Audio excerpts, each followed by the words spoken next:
আমি সমগ্ৰ গহপুৰবাসীক ইয়াৰ পৰা ওলগ জনাইছোঁ। স্বাধীনতা দিৱস সংগ্ৰামৰ ইতিহাসত আমি সকলোৱে জানো গহপুৰৰ মাটিৰ ত্যাগ, সাহস আৰু দেশপ্ৰেমৰ এক গৌৰৱময় প্ৰতীক।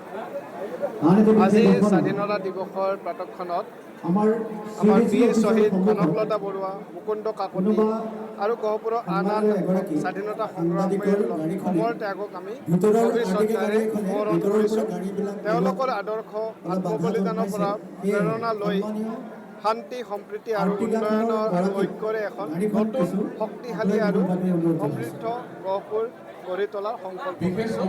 গতিকে মই পুনৰবাৰ সমগ্ৰ গহপুৰবাসীক স্বাধীনতা দিৱসৰ ইয়াৰ পৰা ওলগ জনাইছোঁ। ধন্যবাদ।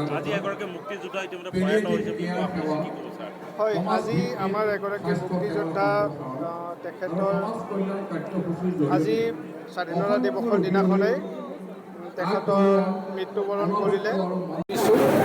লগতে যিসকল স্বাধীনতা সংগ্ৰামীয়ে প্ৰাণ আহুতি দিছিল তেখেতলোকৰ শ্ৰীচৰণত শ্ৰদ্ধাঞ্জলি জ্ঞাপন কৰিছোঁ আৰু তেখেতলোকৰ পৰিয়ালবৰ্গক আন্তৰিক অভিনন্দন জ্ঞাপন কৰিছোঁ।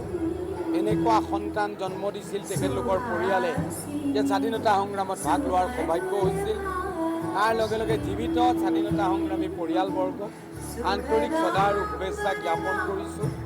মই উঠি অহা প্ৰজন্মক আহ্বান জনাইছোঁ যে ভাৰতবৰ্ষৰ প্ৰধানমন্ত্ৰী নৰেন্দ্ৰ মোদী ডাঙৰীয়াৰ যি বিকশিত ভাৰতৰ সপোন আছে, লগতে স্বাধীনতা সংগ্ৰামীসকলৰ যি সপোন, সেই সপোন একাত্ম হৈছে।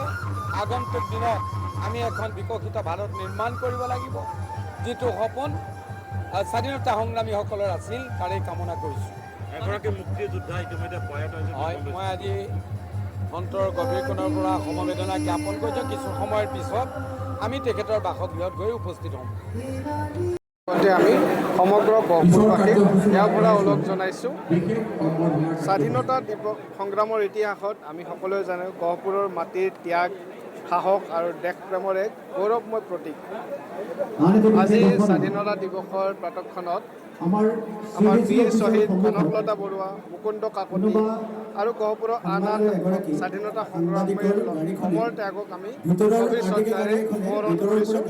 তেওঁলোকৰ আদৰ্শ আত্মবলিদানৰ পৰা প্ৰেৰণা লৈ শান্তি, সম্প্ৰীতি আৰু উন্নয়নৰ আৰু ঐক্যৰে এখন নতুন শক্তিশালী আৰু সমৃদ্ধ গহপুৰ গঢ়ি তোলাৰ সংকল্প লৈছোঁ। গতিকে মই পুনৰবাৰ সমগ্ৰ গহপুৰবাসীক স্বাধীনতা দিৱসৰ ইয়াৰ পৰা ওলগ জনাইছোঁ। ধন্যবাদ। আজি এগৰাকী মুক্তিযোদ্ধা ইতিমধ্যে প্ৰয়াত হৈছে। হয়, আজি আমাৰ এগৰাকী মুক্তিযোদ্ধা তেখেতৰ আজি স্বাধীনতা দিৱসৰ দিনাখনেই তেখেতৰ মৃত্যুবৰণ কৰিলে। লগতে যিসকল স্বাধীনতা সংগ্ৰামীয়ে প্ৰাণ আহুতি দিছিল তেখেতলোকৰ শ্ৰীচৰণত শ্ৰদ্ধাঞ্জলি জ্ঞাপন কৰিছোঁ আৰু তেখেতলোকৰ পৰিয়ালবৰ্গক আন্তৰিক অভিনন্দন জ্ঞাপন কৰিছোঁ। এনেকুৱা সন্তান জন্ম দিছিল তেখেতলোকৰ পৰিয়ালে যে স্বাধীনতা সংগ্ৰামত ভাগ লোৱাৰ সৌভাগ্য হৈছিল। তাৰ লগে লগে জীৱিত স্বাধীনতা সংগ্ৰামী পৰিয়ালবৰ্গক আন্তৰিক শ্ৰদ্ধা আৰু শুভেচ্ছা জ্ঞাপন কৰিছোঁ। মই উঠি অহা প্ৰজন্মক আহ্বান জনাইছোঁ যে ভাৰতবৰ্ষৰ প্ৰধানমন্ত্ৰী নৰেন্দ্ৰ মোদী ডাঙৰীয়াৰ যি বিকশিত ভাৰতৰ সপোন আছে, লগতে স্বাধীনতা সংগ্ৰামীসকলৰ যি সপোন, সেই সপোন একাত্ম হৈছে। আগন্তুক দিনত আমি এখন বিকশিত ভাৰত নিৰ্মাণ কৰিব লাগিব। যিটো সপোন স্বাধীনতা সংগ্ৰামীসকলৰ আছিল, তাৰেই কামনা কৰিছোঁ। এগৰাকী মুক্তিযোদ্ধা ইতিমধ্যে প্ৰয়াত হৈছে। হয়, মই আজি অন্তৰ গভীৰ কোণৰ পৰা সমবেদনা জ্ঞাপন কৰিছোঁ। কিছু সময়ৰ পিছত আমি তেখেতৰ বাসগৃহত গৈ উপস্থিত হ'ম।